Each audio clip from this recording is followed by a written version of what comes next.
అంటే అంటే అంటే ఆయన ఏంటంటే చెప్తారు, ఆయన మౌనం అంటే రమణ మహర్షి నుంచి బాగా నేర్చుకున్నట్టున్నారు. మౌనం అన్నిటికీ సమాధానం.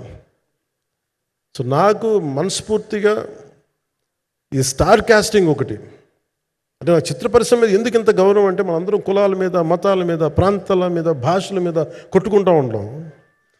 But any film industry take in this world, especially Indian film industry, దీనికి there is no caste discrimination, there is no region discrimination, there is no religion discrimination, nothing. It's purely your creative potentiality, purely your creative ability. నువ్వు చిరంజీవి గారి తమ్ముడు కావచ్చు, చిరంజీవి గారి కొడుకు కావచ్చు, లేదంటే ఇంకొకళ్ళు అబ్బాయి కావచ్చు, మేనల్లుడు కావచ్చు, ఇట్ డజంట్ మ్యాటర్. నీకు టాలెంట్ లేకపోతే నువ్వు నిలబడలేవు, నీకు సత్తా లేకపోతే నువ్వు ఇక్కడ ఉండలేవు. అది నా కొడుకైనా సరే.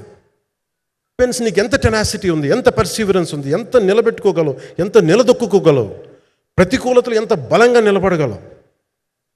ఒక నిర్మాత సినిమా తీయడం అంటే ఒక యజ్ఞం చేయడం లాంటిది.